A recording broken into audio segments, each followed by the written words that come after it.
Telangana car గుర్తుకే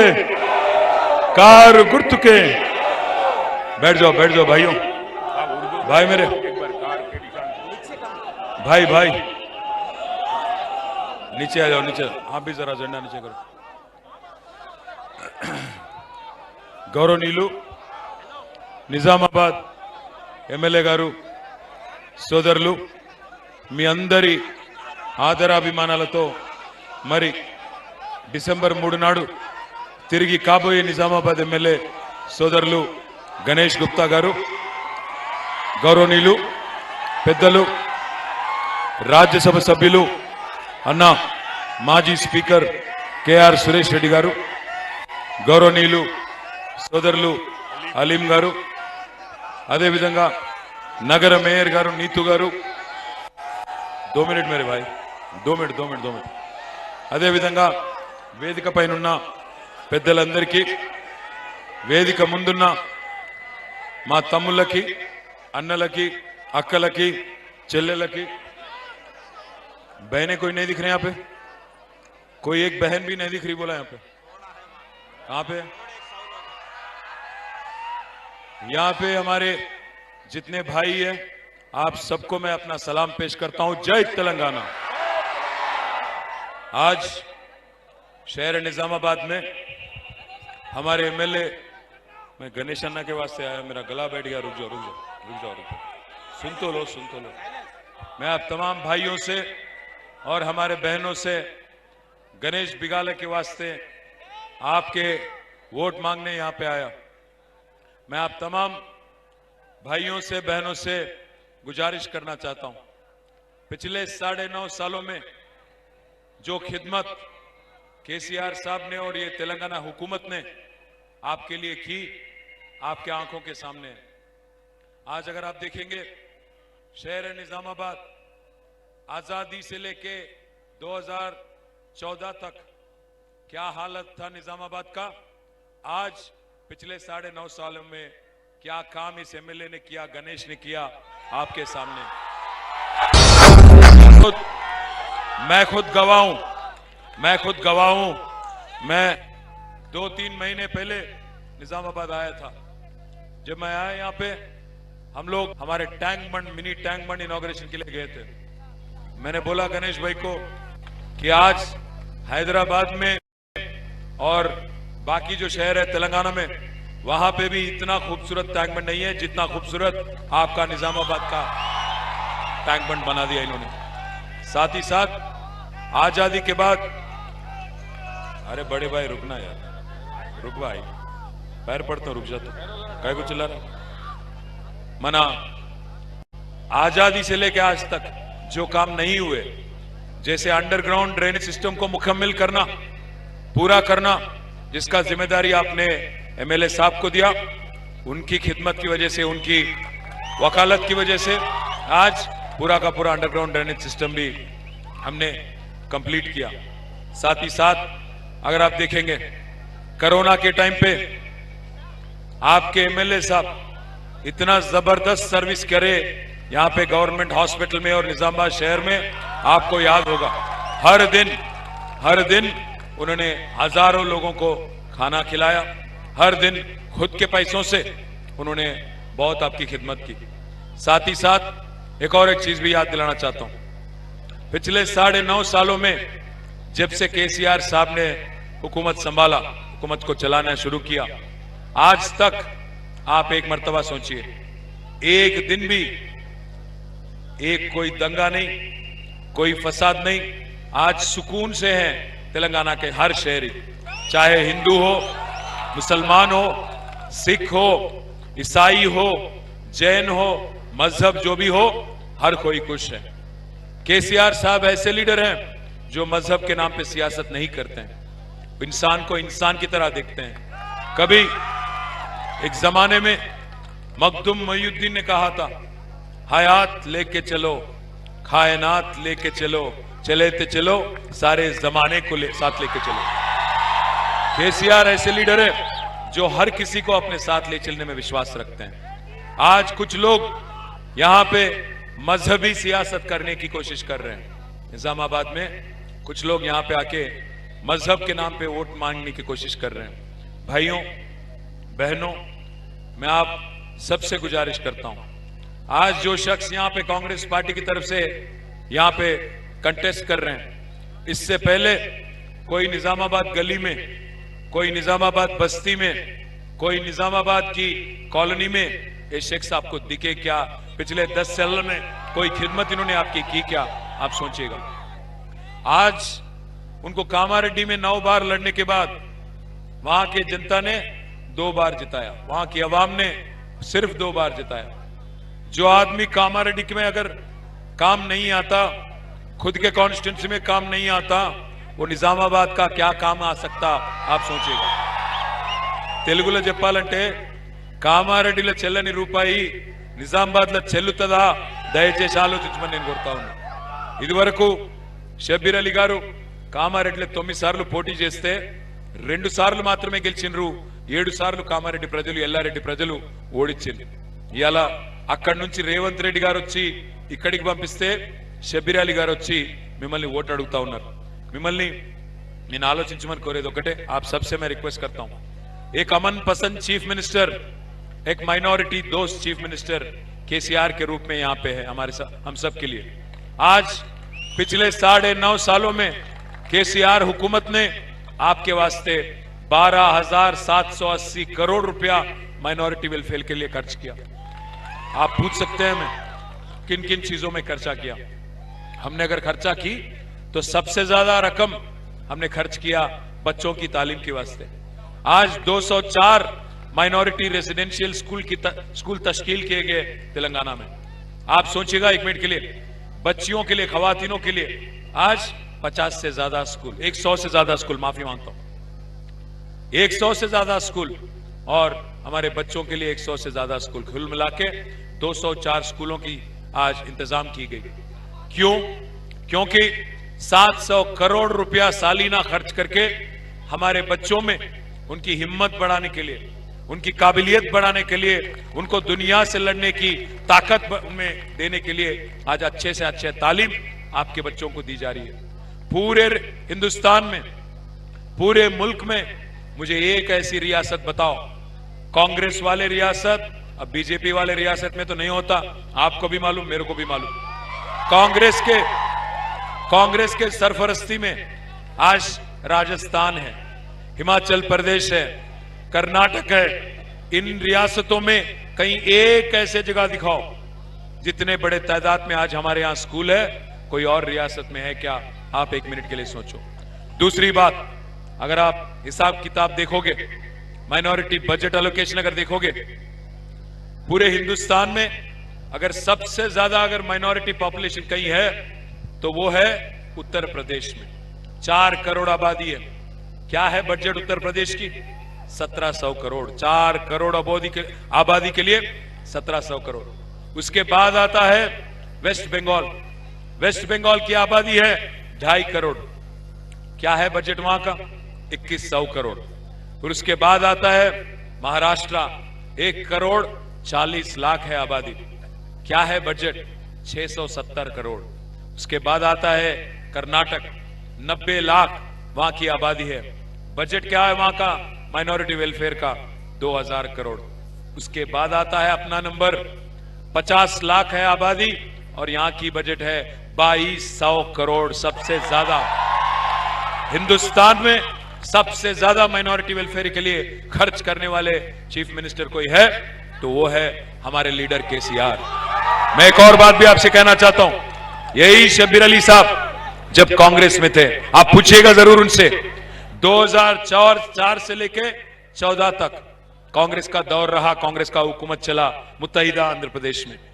10 सालों में कांग्रेस ने कुल मिला के मुत्तहिदा आंध्र प्रदेश में, तेलंगाना नहीं, मुत्तहिदा आंध्र प्रदेश में उन्होंने खर्च किया 930 करोड़। सालीना कितना हुआ 10 साल? 90 करोड़। हम खर्च कर रहे हैं हर साल 1000 करोड़ से ज्यादा। अब आप इससे अंदाजा लगा सकते हो, कौन माइनॉरिटी दोस्त है, कौन कैसा चीफ मिनिस्टर है। मैं एक बात आपको फिर याद दिलाना चाहता हूं, यही कांग्रेस है जिनके दौर में 1990 में हमारे ओल्ड सिटी में हैदराबाद में दंगे और फसाद किए गए। क्यों? क्योंकि एक चीफ मिनिस्टर को बदल के दूसरे को बिठाना था। कांग्रेस में आपसी लड़ाई थी, एक का टांग दूसरा खींच रहा था, बट बीच में बकरा हुआ कौन? हमारे भाई। ओल्ड सिटी में हिंदू हो मुसलमान हो 400 लोगों की जान ली गई। क्या ऐसे पार्टी को हम लोग जिसके हाथ खून से रंगीन है, ऐसे पार्टी को वोट देंगे? ऐसे पार्टी को वोट देंगे? मैं आज पूछना चाहता हूं, राहुल गांधी आए थे यहां पे, बड़े बड़े चीज बोले, बड़े बड़े बात पर। मैं पूछना चाहता हूं भाइयों, आज राहुल गांधी अगर आके बोलता है कि मुसलमान गरीब है, मुसलमान लाचार है, मुसलमानों में पासमंदगी है, मैं पूछना चाहता हूं भाइयों, जिम्मेदार कौन है? 55 साल हुकूमत चलाने वाली कांग्रेस पार्टी, 55 साल, एक नहीं दो नहीं, 55 साल हुकूमत चलाने वाली कांग्रेस पार्टी जिम्मेदार है कि 9 साल हुकूमत चलाने वाले केसीआर साहब जिम्मेदार है? आप सोचिए, किया क्या कांग्रेस ने आपके लिए? मैं पूछना चाहता हूं, किया क्या कांग्रेस ने? 11 बार मौका दिया हमने। आज लोग आके बोलते हैं एक मौका दो भाई, एक मौका दे दो भाई। मैं पूछना चाहता हूं, 11 बार मौका दिया हमने उनको, आपने बार बार मौका दिया उनको और उन्होंने बार बार धोखा ही दिया आपको। 11 बार, एक नहीं दो नहीं, 11 बार। मैं पूछना चाहता हूं आप सबसे, अगर मुसलमान का हालत 75 साल आजादी के बाद बेहाल है, गरीबी है, लाचारी है, कांग्रेस नहीं जिम्मेदार है क्या इसका?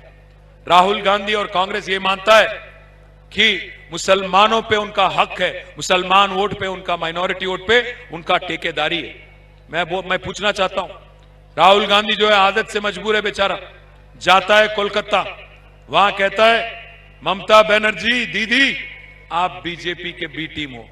वहां से जाता दिल्ली, दिल्ली जाके बोलता अरविंद केजरीवाल आप बीजेपी के बी टीम हो, और वहां से आता हैदराबाद, यहां बोलता केसीआर आप बीजेपी के बी टीम हो। भाइयों, मैं एक चीज पूछना चाहता हूं आपसे, हम लड़े अभी तक, हम जब से पार्टी बनाए हमारी, ये 5वीं इलेक्शन है हमारी, 5th इलेक्शन है। इन 5 इलेक्शनों में एक बार हमारी हुई थी अलायंस 2004 में कांग्रेस पार्टी के साथ, 2009 में हमारी अलायंस हुई थी कम्युनिस्ट और टीडीपी के साथ, 2014 में, 18 में और 23 में अकेले ही लड़ रहे हैं। जिंदगी में हम कभी हमारे बीजेपी के साथ हमने अलायंस की क्या? कॉर्पोरेशन में की, मंडल परिषद इलेक्शन में की, असेंबली इलेक्शन में करे, पार्लियामेंट इलेक्शन में करे, हम समझौता करे क्या उनके साथ? जिंदगी में कभी नहीं करे। आज नहीं, 23 साल नहीं, केसीआर साहब का अगर आप रिकॉर्ड देखेंगे 45 साल उनकी ट्रैक रिकॉर्ड है। जब से सिद्दीपेट एमएलए थे वो 1985 से लेकर आज तक एक मर्तबा भी, एक बार भी कोई भी इलेक्शन में बीजेपी के साथ नहीं चले केसीआर साहब। मैं एक चीज आपको याद दिलाना चाहता हूं, हां कोशिशें जारी है हमको डराने की, धमकाने की, दबाने की। दिल्ली के बड़े बड़े लीडर जो है मोदी, अमित शाह, बहुत कोशिश कर रहे हैं टीआरएस पार्टी को, केसीआर साहब की आवाज को दबाने की कोशिश कर रहे हैं। जो एक लौती आवाज है तेलंगाना की, इसको बंद करवाने की कोशिश कर रहे हैं। आपसे एक वादा करते हैं आज निजामाबाद में, हम डरेंगे तो किसी के बाप से नहीं डरेंगे, दिल्ली वाले नहीं, किसी के बाप से नहीं डरते। मोदी क्या और कोई क्या, दिल्ली वाले किसी के बाप से नहीं डरेंगे। और एक और वादा भी आपसे करते हैं, एक और वादा आपसे करते हैं, रुकना यार, एक और वादा भी आपसे करते हैं, जब तक रहेंगे सियासत में, जब तक रहेंगे सियासत में, सेक्युलर ही रहेंगे, सेक्युलर ही रहेंगे और सेक्युलर ही बन के आगे चलेंगे। जब तक रहेंगे सियासत में तब तक ऐसे ही चलेंगे। आप ये अफवाहें, गुमराह करने की जो कोशिश आज कांग्रेस कर रही है, इन बातों में विश्वास ना करें। मैं एक और चीज भी कहता हूं आपसे, आज बहुत कोशिश है, बहुत सारे साजिश भी चल रहे हैं हमको बार बार बीजेपी का दोस्त दिखाने की। मैं फिर से कहता हूं, गर्दन कट जाए परवाह नहीं, दिल्ली के सामने सर नहीं झुकाएंगे, वादा है आपसे। आप हमें मजबूत करो। आज कांग्रेस में काबिलियत नहीं है, बीजेपी को हराने की काबिलियत कांग्रेस में नहीं है। आज पूरे रियासत तेलंगाना में गोशा महल में जो एक बदमाश लड़ रहा है राजा सिंह, उसको कल आप हरा के हम आपके पास वापस आएंगे निजामाबाद, गोशा महल में उसको हरा के वो आपके पास वापस आएंगे। मैं इसीलिए कह रहा हूं ये बात, आप सोचिए 2 मिनट, आप सोचिए 2 मिनट। आज गोशा महल में किसको खड़ा करी कांग्रेस? एक डमी कैंडिडेट को। करीमनगर में जहां बंडी संजय जो खुलेआम मस्जिदों को खोदने की बात करता, किसको खड़ा करे वहां पे? एक डमी कैंडिडेट को खड़ा करे कांग्रेस। फिर आप जाओ कोरुटला, यहां पे एक आपके एमपी है जो हर दिन सुबह से लेकर शाम तक, उसके खिलाफ किसको खड़ा करी कांग्रेस? एक और डमी कैंडिडेट। क्या समझौता है दोनों के बीच में? क्या है समझौता? सिर्फ और सिर्फ एक, किसी भी हाल में केसीआर का गला दबाना है, आवाज खत्म करना है। जो एक लौती आवाज है तेलंगाना की, तेलंगाना आवाम की, केसीआर की आवाज, उसको यहीं दफनाना उनकी नीत है, उनकी रीत है।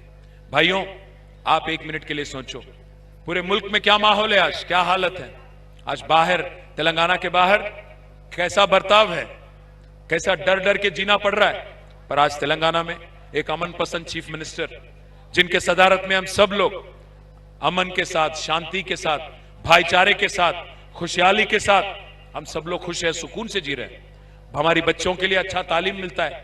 गरीब बच्चियां अगर शादी कर रही हैं, अगर गरीब हिंदू बच्ची है तो कल्याण लक्ष्मी मिलता है, गरीब मुसलमान बच्ची है तो शादी मुबारक मिलता है आपको। आज मैं मुबारकबाद देना चाहता हूं आपके एमएलए साहब गणेश को, क्योंकि शादी मुबारक जब चेक देते हैं गणेश भाई हुकूमत की तरफ से तो 1,116 रुपया मिलता है, बट गणेश भाई खुद एक अपने तरफ से भी एक साड़ी और 1-2 तोहफा भी गरीब बच्चियों को देते हैं, चाहे वो हिंदू हो या मुसलमान हो। एक और बात भी मैं कहना चाहता हूं, आज हमने इंसान को इंसान की तरह देखा है, गरीब को गरीब की तरह देखा है। मजहब के नाम पे सियासत कभी नहीं की। आज अगर एक गरीब हिंदू बच्ची को बतुकम्मा के वक्त एक साड़ी दिया जाता है तो गरीब मुसलमान को रमजान के वक्त तोहफा दिया जाता है और गरीब क्रिश्चियन को क्रिसमस के टाइम पे तोहफा दिया जाता है। यह है हमारी गंगा जमुना तहजीब। किसने पूछा हैदराबाद में हमारे मुसलमान भाइयों को? एक ही दिन आ गया था, गणेश निमज्जनम और मिलाद नबी का प्रोसेशन एक ही दिन आ गया था। हमारे मुसलमान भाइयों ने खुद फैसला लिया, हमने पूछा ही नहीं। फैसला यह लिया कि एक ही दिन अगर हम लोग करेंगे तो बदमाश जो है, बाकी छेड़खानी करने वाले, खाली पीली झगड़ा करने वाले, ये लोग मौके का फायदा उठाएंगे। इसीलिए हमारे भाइयों ने पोस्टपोन कर लिया मिलाद नबी प्रोसेशन 3 दिन। यह है गंगा जमुना तहजीब। मैं इसलिए बोलता हूं, तेलंगाना आज एक मिसाल है पूरे हिंदुस्तान के लिए। जो भाईचारा, जो खुशहाली, जो अमन आज तेलंगाना में देखने को मिल रहा है भाइयों, इसको और मजबूत नहीं करेंगे, इसको आज चलाने वाली हुकूमत की अगर आप हाथ नहीं मजबूत करेंगे तो भाइयों आप एक बात सोच लो। क्योंकि अगर यहां पे शब्बीर अली साहब आए और वो बोलने लगे भाई मैं मुसलमान हूं, मैं मुस्लिम लीडर हूं, मुझे केसीआर आया है वहां से भगा दिए मेरे को, मैं एक चीज पूछना चाहता हूं आपसे, आप अगर हमारे वोट बढ़ गए कांग्रेस और बीआरएस के बीच में, फायदा किसका होगा? आप सोचो। इससे पहले क्या हुआ था पार्लियामेंट में? यहां पे हुआ क्या था? यहां पे पार्लियामेंट में आज एक आदमी जीत गया यहां पे, बीजेपी वाला। कैसे जीता हो? क्योंकि कांग्रेस आज काबिल नहीं है।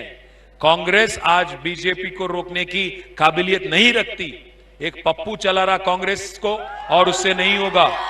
मोदी को अगर हराना है, मोदी को अगर टक्कर देना है तो सिर्फ और सिर्फ केसीआर से हो सकता है, किसी और से नहीं। भाइयों, आप गुमराह ना होना, आप बहक मत जाना, आप मजहब के नाम पे सियासत करने वालों के साजिश जो है, कोशिश जो है, उसमें मत पड़ना।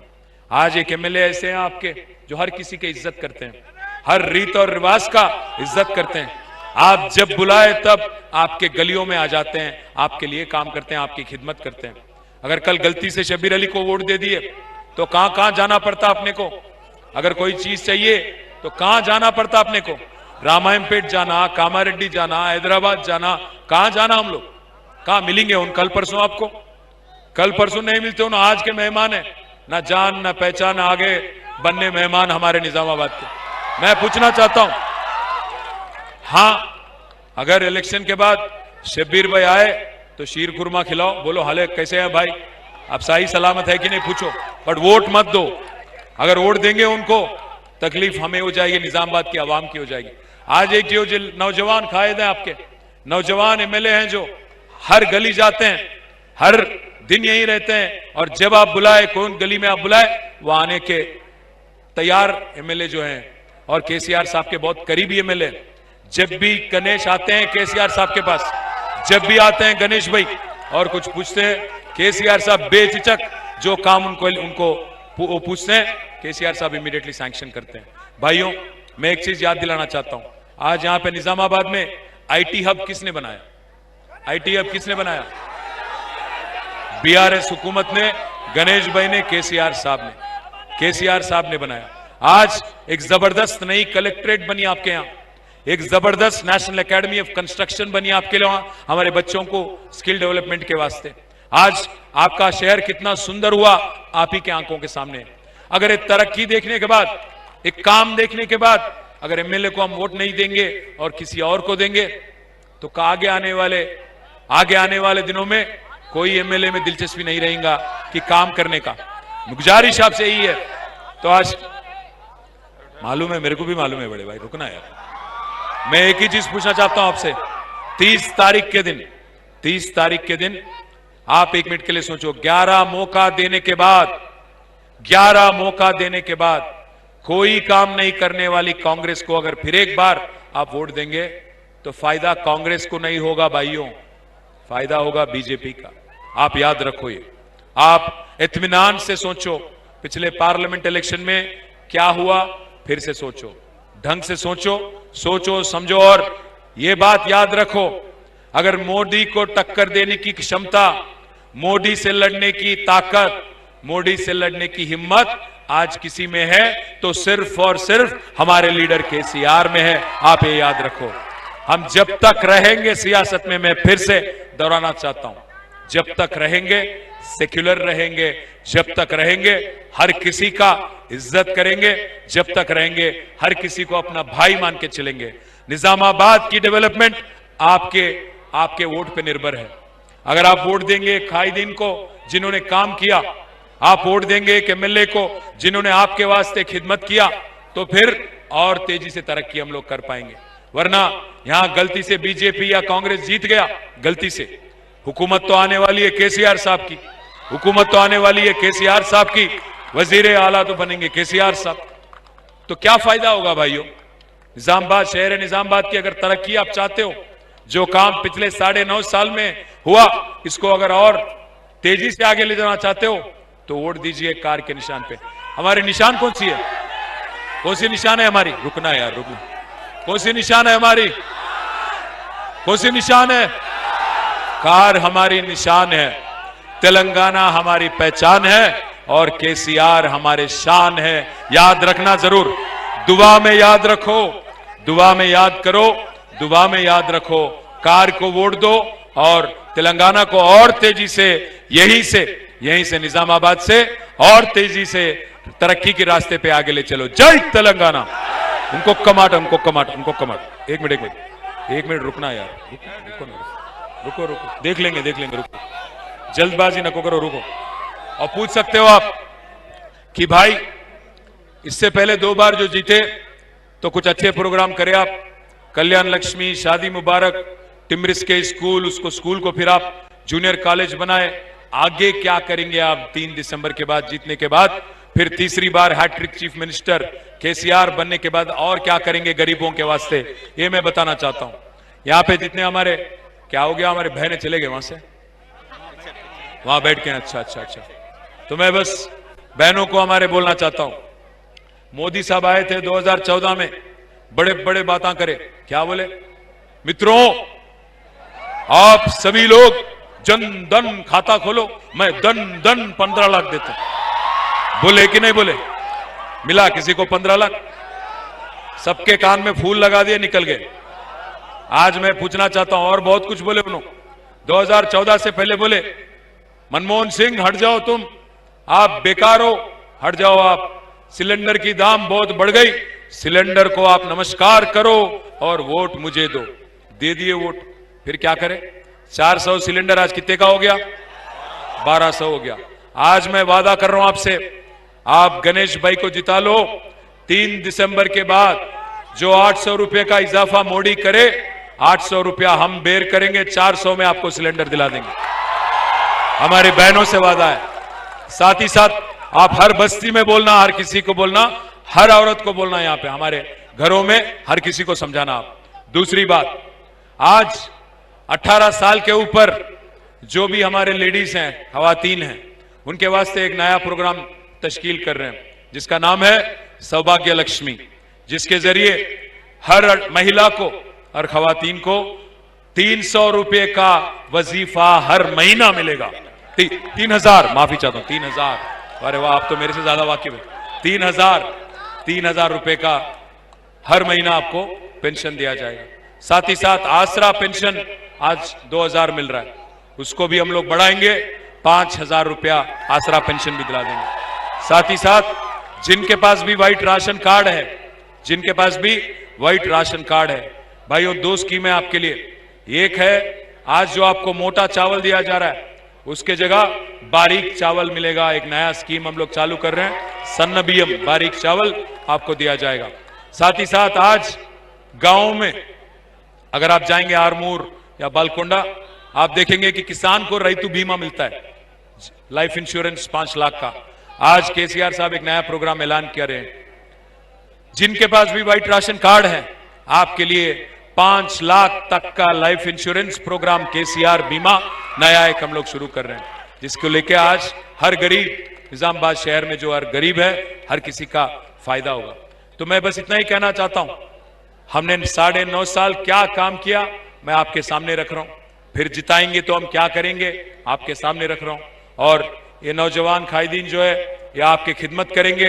हमारे गणेश भाई, आप दुआ में याद रखो और वोट दो 30 तारीख, और कार के निशान पे आप वोट देके केसीआर साहब को हैट्रिक चीफ मिनिस्टर बनाओ, गणेश भाई को हैट्रिक एमएलए बनाओ।